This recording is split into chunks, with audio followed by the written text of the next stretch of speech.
수많은 예수 믿는 사람들 중에 신약 성경에 나오는 예수님을 가장 많이 닮은 자라고 했을 때 테레사 수녀님의 이름이 꼭 거론되는, 왜냐하면 예수님은 이 땅 가운데 오신 이유가 섬김을 받기 위해서 오신 게 아니라 낮아지고 섬기기 위해서 이 땅에 오셨잖아요. 그 모습을 가장 적나라하게 실천한, 실현에 옮긴 사람이 테레사 수녀님이시죠. 오늘은 예수님의 제자 두 번째 말씀을 통해서 섬기는 리더십을 가질 수 있는 여러분 되었으면 좋겠습니다. 오늘 본문 말씀은 유명한 말씀이에요. 크고자 하는 자는 섬기는 자가 되어야 되고 으뜸이 되고자 하는 자는 종이 되어야 한다라고 예수님께서 말씀을 하시는데요. 섬김의 리더십을 가지기 위해서 해야 할 첫 번째가 있습니다. 그건 뭐냐면 세상을 향한 여러분들의 야망, 욕심, 비전이라고 해야 되나요? 세상을 향한 그 야망과 욕심을 포기할 줄을 알아야 됩니다. 오늘 본문 말씀은 우리가 앞구절 말씀을 읽진 않았지만 성경의 문맥을 살펴보면 세베대의 아들 야고보와 요한이라는 친구가 있었어요. 예수님의 12 제자들 중에 한 명입니다.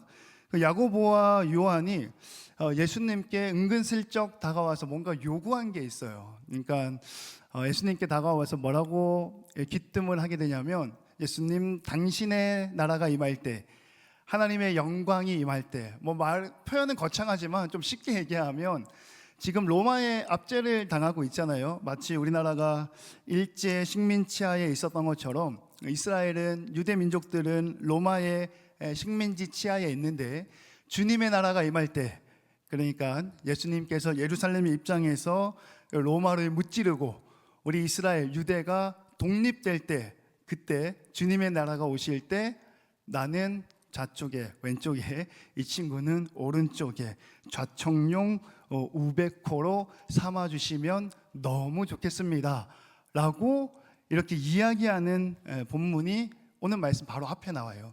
그리고 난 다음에 그 이야기를 듣고 적지 않은 분란이 일어나죠. 12명밖에 없는데 벌써 2명이 좌청룡 우백호를 차지하는 거잖아요. 나머지 10명이 좀 화를 냅니다.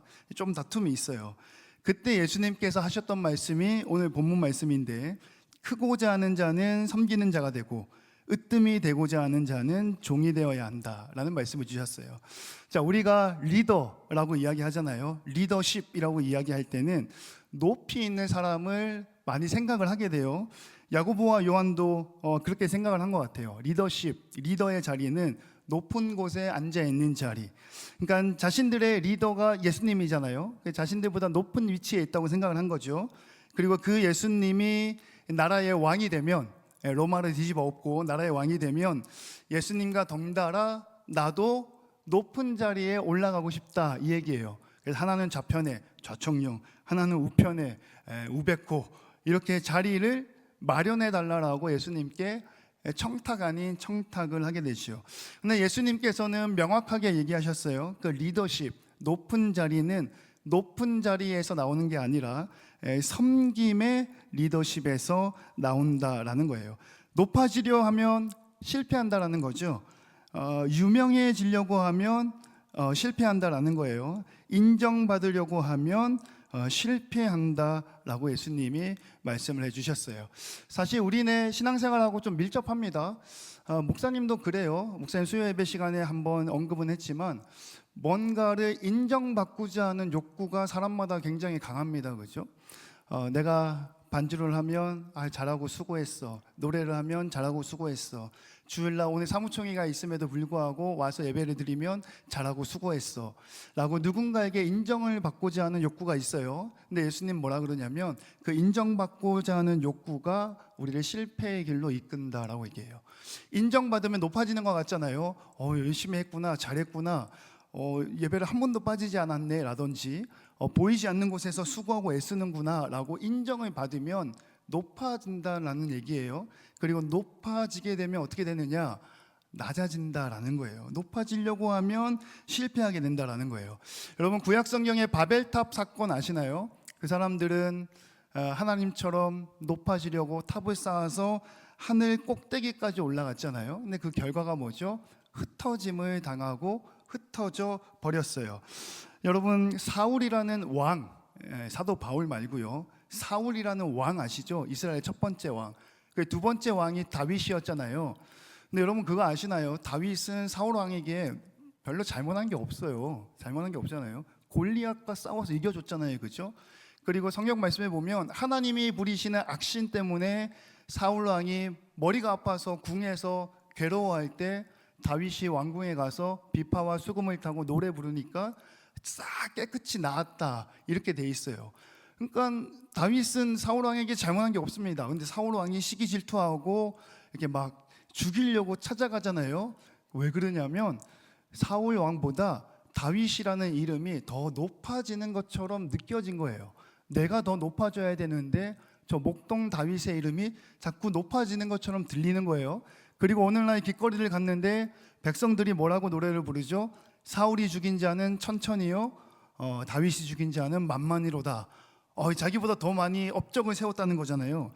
사울의 이름보다 다윗의 이름이 높아지려고 하는 바로 그 순간에 사울 왕은 인생이 추락하기 시작합니다.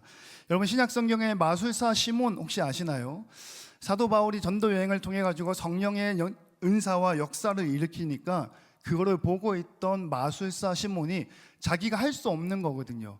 도무지 흉내낼 수 없는 일을 사도 바울이 하니까 뭐라고 얘기하냐면, 나도 내 이름을 높이기 위해서 그 성령을 부리는 힘을 내가 돈을 줄 테니까 나한테 팔아라, 이렇게 얘기하죠. 그때부터 인생이 망가지기 시작합니다. 예수님은 제자들 2명에게 명확하게 뭐라고 얘기하냐면, 리더십은 높이 올라가서 앉아있는 데 있는 것이 아니라 섬기는 데서부터 시작한다. 야망이 있다면 그것을 포기해라. 인정받기를 원한다면 그것을 내려놓으라 라는 것이요. 여러분들 예수청년교회 안에서 함께 공동체 생활하는데 여러분들의 섬김의 리더십을 방해하는 야망과 섬김의 리더십을 방해하는 욕심은 무엇인가요? 오늘 말씀을 통해서 진지하게 고민하고 또 결단할 수 있는 시간이 되면 좋겠습니다. 그리고 두 번째, 섬기는 리더십에는 반드시 어려운 일이 따른다라는 거예요. 자, 섬긴다는 것은 낮아진다는 거잖아요. 낮은 자의 위치에서 인정을 받는 게 아니라 누군가를 인정해 주는 거거든요. 누군가를 인정해 주는 데에는 어려운 일이 따라요. 고난과 역경이 따른다라는 거죠. 왜냐하면 이런 경우도 있잖아요. 분명히 저 사람은 내가 생각했을 때 보잘것없고 하찮고 뭔가 존재감이 드러나지 않는데 내가 오늘 말씀을 듣고 깨달아서 저 친구를 인정해주고 높여줘야 되고 내가 섬김의 자세로 낮아져야겠구나라고 결단할 수 있잖아요, 그죠? 그리고 그 결단을 실행에 옮길 수 있죠. 근데 그 결단을 실행에 옮기는 순간 고난과 역경이 찾아온다는 거예요. 마음에 불편한 생각들이 자꾸만 든다라는 거죠. 왜냐하면 나보다 못한 것 같은데 내가 그 사람 밑에서 그를 섬겨야 된다라고 하니까 그때부터 불편한 마음들과 이게 어지러운 정신이 찾아오게 되는 거예요. 여러분, 그러나 섬김에 있어서 불편한 일을 겪잖아요. 어려운 일을 겪잖아요. 근데 그 어려운 일들을 받아들일 수 있어야 합니다. 자, 잘 기억하세요. 목사님 뭐라고 얘기했냐면 고난과 역경을 받아들이라 이렇게 얘기했어요. 고난과 역경을 이겨라 이렇게 얘기하지 않았어요. 고난과 역경을 받아들이라. 여러분, 받아들일 때 찾아오는 두 가지 의미가 있습니다. 첫 번째, 고난과 역경을 받아오게 되면 존재와 비존재의 결정적인 차이에 관한 질문을 던질 수 있어요. 다른 말로 하면 나는 지금 무엇을 하고 있는가? 라는 질문을 던질 수 있다라는 거예요. 언제? 고난과 역경이 찾아왔을 때. 그리고 그 고난과 역경과 어려운 일, 섬김의 리더십뿐만이 아니라 예수 믿고 교회 생활하고 학교 생활, 직장 생활, 또 가정 또는 연인과의 관계 안에서 일이 틀어지는 경우들이 있잖아요, 그죠? 뭔가 시험이 잘 안 되는 경우도 있고 애쓰고 수고했으나 남들이 알아주지 않는 경우들도 비일비재하잖아요. 신앙생활함에 있어서 고난과 역경을 받아들일 때는 어떤 일이 일어나냐면 나는 지금 도대체 무슨 일을 하는가라는 질문을 던질 수 있다는 거예요. 그리고 난 다음에 그 다음 질문이 뭐냐면 그런 일을 하고 있는 나는 도대체 누군가? 그리고 그 다음에 주시는 대답이 하나님의 자녀, 그리스도인이라는 대로 이끌어져 간다라는 거예요. 나는 누구인가? 또 나는 지금 뭘 하고 있냐 도대체? 내 친구들은 지금 이 시간에 공부하고 있고, 내 아는 사람들은 이 시간에 지금 일을 해서 돈을 벌고 있고, 내 아는 사람들은 연말에 너무 좋잖아요. 밤에 내려가 보셨어요? 크리스마스 트리에 뭐 불빛 축제에 신나게 인생을 즐기고 있을 때 나는 지금 여기에서 무엇을 하고 있나? 나는 누구인가라는 질문은 일상적이고 익숙한 세계에서 벗어나게 만드는 거예요. 낯설게 만드는 거죠. 그리고 의미를 발견하게 되는 힘이 있다라는 거예요. 그런 질문을 언제 던질 수 있는가? 어려운 일을 받아들일 때 던질 수 있다라는 것이죠. 고난과 역경 앞에서 여러분들의 삶이 청년답게 진지해질 수 있다라는 거예요. 자, 높아지려다 만나는 어려운 일에는 분석이 따르게 됩니다. 무슨 말이냐면 내가 좀 더 높은 곳에 올라가기 위해서 맞이하는 어려움이 있잖아요. 그러니까 회사에서 뭔가 승진을 위해서, 또는 공부에서 B 플러스가 A가 되기 위해서, 또는 남녀간의 연인 관계 안에서 뭔가 잘해서 결혼까지 가고 자녀도 잘 놓고, 이런 뭔가 내 인생에 있어서 야망을 위해서 높아지려다가 어려운 일을 만나면 무슨 일이 따르냐면 그 어려운 일을 분석하게 돼요. 내 기획안이 잘못됐구나. 그래서 퇴짜를 맞았구나. 내가 공부하는 방법이 잘못됐구나. 그래서 성적이 여기 이상 안 올라가는구나 라고 분석을 하게 된다라는 거예요. 그런데 내 야망을 위해서 올라가는 게 아니라 예수님의 리더십을 본받아서 섬기는 자리, 낮아지는 자리, 고난과 역경이 있는 자리를 기꺼이 마다하지 않을 때는 분석이 따르는 게 아니라 질문이 따라온다라는 거예요. 지금 내가 하고 있는 일이 의미가 있는가? 지금 나는 어떤 일을 하고 있는가? 그리고 나는 누구인가? 라는 질문이 따라오게 되는 것이죠. 그러니까 이 질문은 다시 말해서 섬김의 리더십 앞에서 만나게 되는 고난과 역경은 우리의 정체성을 다시 한번 확인시켜 준다라는 거예요. 그 정체성, 하나님의 자녀요, 예수 믿어 구원받은 그리스도인이요, 믿음과 신앙 안에 예수 청년 교회 안에서 하나님을 찬양하는 나라는 대답을 이끌어낸다라는 거죠. 그렇기 때문에 어려운 일이 있을 때 도망가지 말고, 그렇기 때문에 어려운 일이 있을 때 이겨내려고 하지 말고, 어려움과 고난과 역경이 있을 때 그거를 그대로 내 삶에 품으라라는 거예요. 부조리는 그 자체로 여러분들에게 의미를 던져줍니다.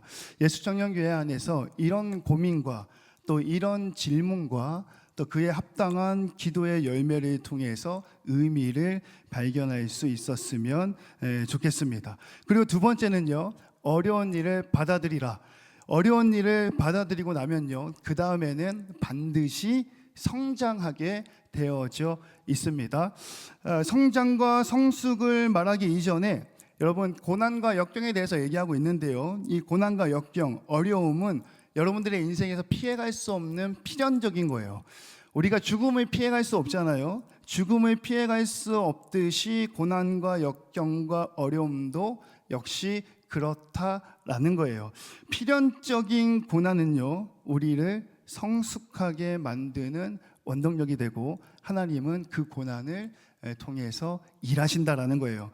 뭐 가벼운 예를 들어보죠.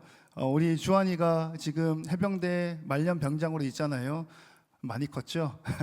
남자다워지고 책임감도 좀 늘어나고, 뭐 친구가 볼 때는 아닐 수도 있고 누나가 볼 때는 아직 애기일 수도 있겠으나, 남자들은 군대 갔다 와야 된다, 뭐 이런 이야기, 고지식한 이야기 많이 들어봤죠. 왜? 가서 고난과 역경과 시련과 좌절을, 목사님은 전기를 잘 못 만져요. 고참이 이게 뭐라 그러죠? 이렇게 막 고문이라 그러면 단어가 좀 이상한데, 하여튼 전기 손에 붙잡고 탁탁 눌리면 탁탁탁 오는 게 있어요. 많이 괴롭힘을 당했어. 그래서 목사님은 전등 구치하는 거 조금 힘들어 하거든요. 군대 안에서 시련과 고난과 역경과 어려운 일을 당하면 성숙해지는 거예요. 어른들 말에 그런 얘기도 있잖아요. 고생은 돈을 주고 사서도 한다. 이런 이야기를 하는 거죠. 그런 어려움과 역경과 고난을 끝내고 나면 우리의 모습이 성숙해지는데요. 어떤 모습으로 성숙해지냐면 함께하는 신앙이 생긴다는 거예요. 여러분, 예수님 앞에서는요, 우리가 하나님 앞에서는 하나님 앞에 단독자로 서 있을 때 구원의 은혜가 있습니다. 엄마가 아무리 예수 잘 믿어도 구원 못 받아요. 누나가 아무리 예수 잘 믿어도 나는 구원 못 받습니다. 내가 예수 믿지 않는 이상 하나님 앞에서는 단독자로 쓰는 거예요. 그러나 그 단독자가 청년의 공동체 안에 함께 모이잖아요. 예수님이 원하시는 성숙함이란 개인의 신앙이 함께하는 신앙으로 지경이 넓어지는 거예요. 그리고 그 지경을 넓혀 가시는 일에 하나님 무엇을 사용하시냐면 개개인의 고난과 역경을 사용하신다는 거죠. 여러분, 성경에서는요, 함께하는 이야기들로 가득 차 있습니다. 바울에게는 브리스길라와 아굴라가 있었고요. 다윗에게는 누가 있었죠? 요나단이라는 아주 친한 사랑하는 형제, 친구가 있었죠. 여러분, 심지어는 예수님에게도요 12명의 함께하는 공동체가 있었습니다. 그리고 예수님은 그 12명이 함께하는 공동체를 마지막으로 식사를 하시고 발을 씻겨주시고 새 계명을 너희에게 주노니 서로 사랑하라 이렇게 말씀하시잖아요. 나는 이제 가고 없으니까 너희들끼리 잘 사랑해야 돼, 이 얘기 하신 거잖아요. 그리고 이어지는 요한복음 13장에 성령께서 오시면 이러한 일들이 일어날 거야. 여러분, 성령의 9가지 열매 다 아시죠? 물론 저도 다 압니다만 지금 막 이렇게 술술술 이야기하지 않겠습니다. 성령의 9가지 열매는요, 개인이 맺을 수 있는 열매가 아닙니다. 첫 번째, 사랑. 혼자 누구를 사랑하나요? 대상자가 있어야 사랑하는 건 아니겠어요? 두 번째, 희락, 기쁨. 혼자 웃으면 정서적으로 뭔가 문제가 있을 수도 있죠. 어떨 때 기쁨이 있죠? 누군가 같이 있을 때 기쁨이 있는 것. 오래 참음. 혼자 오래 참을 일이 별로 없죠. 속 답답하고 손 많이 가는 친구가 내 옆에 있을 때, 그때 나는 어떻게 해야 되죠? 오래 참아야 되는 거예요. 그죠? 자비, 양선, 온유. 모든 성령의 9가지는 열매는요, 개인의 열매가 아닙니다. 개인의 신앙이 함께하는 신앙으로 성숙해질 때 그거를 가능케 하는 보혜사 성령님의 역사라는 사실을 믿었으면 좋겠어요. 마지막 세 번째, 섬기는 리더십을 위해서는요, 예수님의 마음을 배워야 합니다. 여러분, 예수님도요 스스로를 섬기러 왔다 이렇게 말씀하셨고, 예수님도 스스로를 나는 너희들을 위해서 목숨까지도 내어놓기 위해서 이 자리에 왔다. 그럼 우리는 질문을 해야 돼요. 예수님은 왜 하늘 보좌를 버리시고 이 낮고 낮은 곳에 오셨을까? 말구유에 태어나셨을까? 왜 예수님은 십자가에 달려서 그렇게 오랜 시간 고통당하시고 제자들의 배신과 주변 사람들의 조롱과 옆구리에 창까지 찔리시면서까지 죽으셔야만 했는가? 아니, 어떻게 그게 가능한가? 여기에 대한 대답은 신앙생활을 오래 하신 분들은 우리가 신학적으로 잘 알고 있어요. 그죠?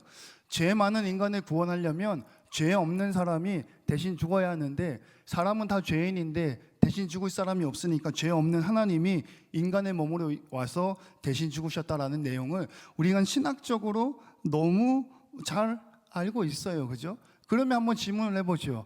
그러면 이 신학적인 지식에 입각하면 예수님은 이 땅 가운데 일하러 오신 거잖아요. 다른 말로 하면 미션을 클리어하기 위해서 예수님이 하늘 보좌를 버리고 이 땅에 내려오셨다라는 거예요. 그런데요, 일하러 오면요 반드시 한계에 부딪히게 되어져 있습니다. 신약 인물 중에 예수님을 닮은, 가장 많이 닮은 사도 바울을 생각해 보죠.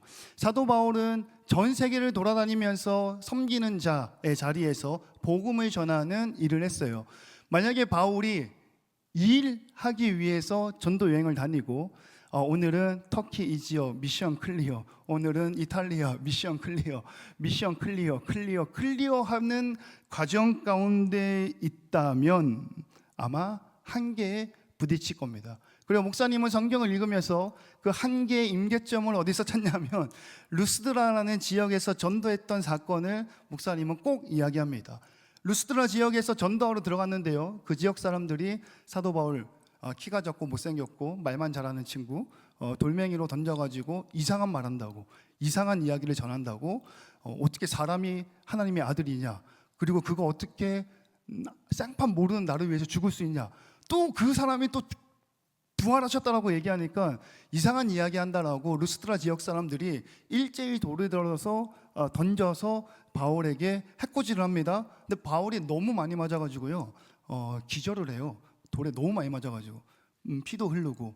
그래서 돌 던지는 사람이 기절한 걸 보고 죽은 줄 알고 달랑 들어다가 성 밖에다가 던져버려요.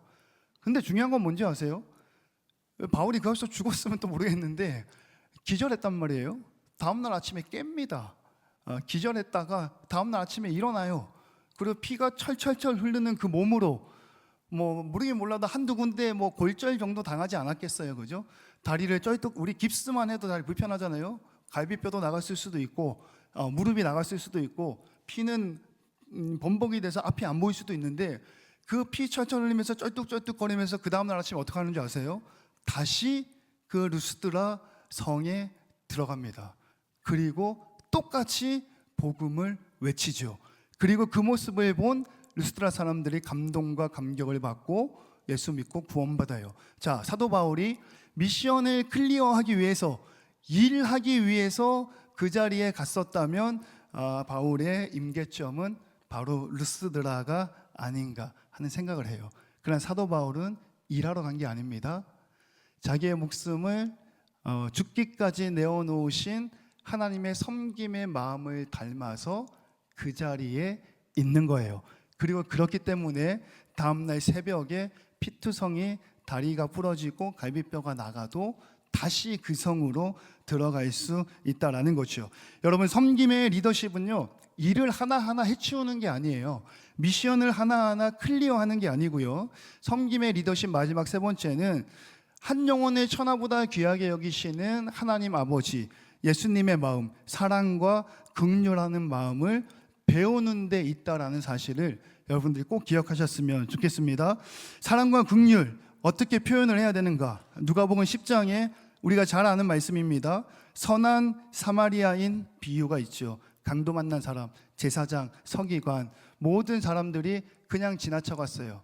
도움이 필요한 사람을. 그러나 사마리아인은 긍휼과 사랑의 마음으로 지나쳐가지 않고 필요한 도움을 채워줬어요. 여러분 주변에, 여러분 주위에는 나의 도움을 필요로 하는 자가 없는가? 여러분 고민하셔야 돼요. 요한복음 8장에 간음하다가 현장에서 잡혀온 여자, 예수님 앞에 던져진 여자, 수많은 사람들이 모세의 율법에 따라서 이 여자는 돌로 쳐서 죽여야 합니다. 예수청년교회 안에 열심히 신앙생활하지 못하는 자, 또 깐족깐족 되는 자, 뭐 한번 하자 그러면 자꾸 도망가는 자, 모세의 율법에 의해서 아니군요. 조금 우리가 흥분할 수 있잖아요. 뭔가 조금 불편할 수 있잖아요. 왜 같이 안 하는 거지? 왜 같이 어울리지 못하는 거지? 왜 그게 당연한 건데? 간음하다가 현장에서 잡혀온 여자를 보고 예수님께서 뭐라고 말씀하셨는지는 여러분들이 더 잘 알 겁니다. 돌을 들고 언제 던질지를 시간과 타이밍을 재고 있는 수많은 사람들을 향해서 예수님 뭐라고 마시죠? 죄 없는 자가 먼저 돌로 쳐라. 어른에서부터 시작해서 아이에 이르기까지 한 사람도 남아있지 않고 다 돌아갔다. 예수님과 간음하다가 현장에서 붙잡힌 여자 둘만 남아있었고 예수님께서 너를 정죄하던 자들이 다 어디 갔느냐? 나도 너를 정죄하지 않노라. 돌아가서 두 번 다시 죄를 짓지 말라. 여러분, 긍휼과 사랑의 마음은요, 정죄하고 지적하는 게 아닙니다. 이해하고 용서하고 품어주는 거예요. 어떻게요? 예수님이 나를 그렇게 사랑하신 것처럼 도움이 필요한 자에게 실제적으로 도움을 주고 정죄하지 않는 예수님의 마음을 배울 수 있는 저와 여러분 되시기를 주님의 이름으로 축원합니다. 말씀을 마무리하겠습니다. 오늘 예수님의 제자가 되라 두 번째, 섬김의 리더십을 가져라, 세 가지 말씀으로 함께 나눴습니다. 오늘 이 말씀이 우리 예수 청년교회 안에 위로와 힘이 되고 또 능력 되시기를 주님의 이름으로 축원합니다.